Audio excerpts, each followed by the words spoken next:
Hello, hello. Hi.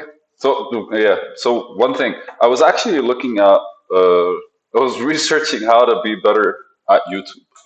Again, like I'm not a YouTuber. I'm not following trends, and I'm not trying to kind of like. I'm just gonna do stuff like this until I feel like I'm actually in a place where I have nothing left to kind of like consider. And right now, I'm doing it intensely. I'm like posting 2 videos a day specifically because there's a lot in my head that has been piled up over the years. But I know at one point, like my processing becomes like more itself and kind of like refined because I've been engaging with it for a while. And I would understand that when that happens, I'd probably just be more, I don't fucking know. But till that time, I'm going to produce as much as I can and flesh everything out. And assuming when the time comes, I'll actually be able to kind of like compartmentalize or explain things better and in a way where people are able to kind of like, where I'm able to reach people. That's basically it. Uh, so, two things. Today's book is Tari, which is my name, and how to deal with people around. I was inspired by a conversation with my dad when I wrote this because I realized I was responding very much in a triggered way on autopilot mode. I think I am tired of people telling me what to do, even if I'm fucking up. Yet, sadly so, I'm still in a place where I require people's help around me. And I feel ultimately everyone wants to be independent, and I don't see that in myself. I see myself able to kind of like sustain myself, but I see myself able to sustain myself. How does that grammatical sentence work? So I do work, and the reason I started doing YouTube is to basically reflect on how I'm working and to do better. And first job I failed, second job I failed, and naturally, it is failure. I don't fucking care how much of assholes they were. It is failure. We have to accept that not succeeding or not getting the results you want is a form of failure. Now, there's this fuck destructive failure, as in, like, what have I done versus, like, no, what is happening or why is it happening failure. Uh, Whatever. But, anyways, so it's one of those, like, you built a building, but you can't actually live in it. That's failure. And from there, you kind of like, you didn't fail in building the building, you failed in the decision on where to build it, how to build it, many things, many things. You failed on the architecture. It's just like you can always find something you failed at while trying to do something. And the goal is for us to eliminate any potential failures from our future by learning from our present. And remember, you only learn when you fuck up. You don't really learn from success. Not at all. Success allows you to feel like you're on top of things.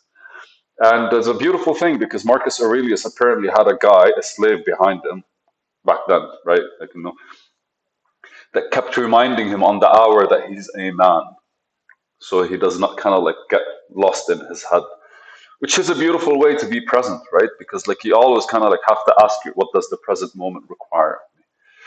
But the title of the note is Tari and how to deal with people around. There's a few. Damn, man, thinking about my dad kind of made me want to tell him some stuff. I'll take a note. Tell dad to try and not teach me anymore. There's really one of those triggers when people are always trying to contribute to something, especially when you don't ask, and even when you're fucking doing something wrong. And again, like I completely own up to my shit, and I own up to that the fact that I have shit. But at the moment, when somebody's telling me, "Hey, you're doing something wrong," it's better to do it a certain kind of way.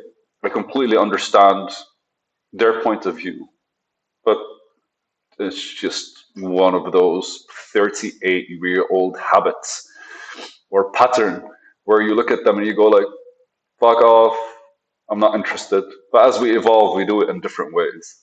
So it's like you respond with a rebuttal, with a conveniencing something, whatever. But anyways, Tari, and how to deal with people around you. How do people deal with people around them? So the movie that came, the clip that came to mind is a clip about Bob Proctor. And Bob Proctor is one of those like beautiful souls that was very honest at his time, but because he did business, people were very inspired by his ability to grow. And again, like society uses business. Whilst the people that were spiritual, if somebody was spiritual talking about the things that he was talking about, then they would think they're crazy, right?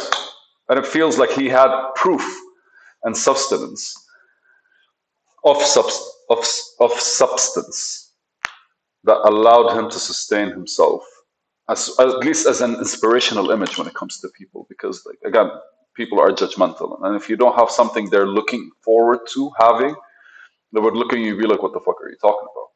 But if you have something that people could actually reflect on and be like, "I want that one. He's saying something, and he has that one. That means I'm gonna trust what he's saying because that's something I want."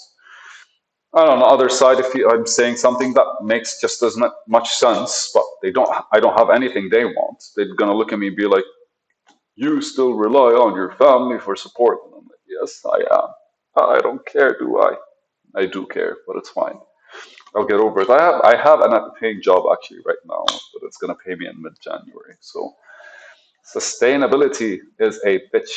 But anyways, so how do you deal with people? Bob Proctor basically was asked the questions like, "Bob, how do you handle your thoughts yourself," or something like this. And he goes like, "First things first, most people don't know themselves." And the interviewer goes like, And he goes like, "My name is Bob Proctor. And I was given that name by my parents. I had nothing to do with it." And you go like, "All right, fair enough." And then he goes like, "No, I am not Bob. I am Bob represents me.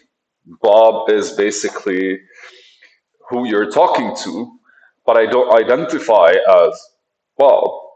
I, self." And he starts diving deeper into like the whole who is a human being and how he's basically he how he is able to understand himself properly and deal with himself as an actual human being, because he is the guy or the spirit or the soul or whatever that's engaged with this body and these emotions. And he describes how there's this separation that allows people to kind of like take a step back and reflect on themselves objectively or subjectively, when depending on the mood or moment or whatever. But the beauty of that kind of conversation is the fact that like that's the same with everyone else, because everyone else has the same mind. It's not the same mind, but they have a brain and that functions. They have a mind to think and consider. They have cognitive abilities. They have consciousness. They have like a spirit, a soul. They have their beliefs. They have their environments. They have their all these things. And how do you deal with them, especially when they're around you? And it goes back to a theory of mine, because ultimately what I see is my reality. And the best way for people to kind of like exist around each other is if their realities meet or harmonize. And what we have outside of us, and I look on this side because that's where like buildings exist in front of me. But what we have outside of our homes are constructs where people created rules for all of us to kind of like, for our realities, not necessarily to harmonize, but sorry, but to be able to coexist. Coexisting and harmonizing are two separate things. One is void of energy, and the other one is a lot of energy. Harmonizing does not require energy. Why? Because it's flow, harmony, right? Whilst coexisting is making sure you don't step on other people's toes, and other people make sure they don't do anything offensive. And then basically, as we look at society as it evolves and people getting more and more sensitive, it's because we're not able to understand, we're not able to accept other people's existence or realities, or just we don't want them around us. It's sadness at its finest. But how would you deal with people if you were to reflect on them as the same as you, which are basically your you, then there's your mind, and then there's the body, which was given a name. And how would you be able to kind of like, when people are talking to you, to separate who they truly are to who they're actually talking to you through? Because ultimately you create an image in your head of other people, which is not necessarily true, but they also contribute to that image, which is also not true. And when you're engaging, are you actually engaging with them, or are you engaging with what they're representing? Because to be able to reach people around you, to like link with them and allow them to want to engage with you and want to kind of to harmonize, at the very least, just like not really go in a negative direction, in a bad direction. I don't want to say negative. How would you be able to deal with people? And I say deal, I don't necessarily mean deal in a bad way, but how to be able to objectively separate the person that's being reflected in front of you from the actual individual that you are actually trying to form a connection with. Small one, maybe, just buying something off the road, politeness kicks in, or a true friend, or an individual within your life where you actually are able to connect, and that's what you want. How do you deal with people?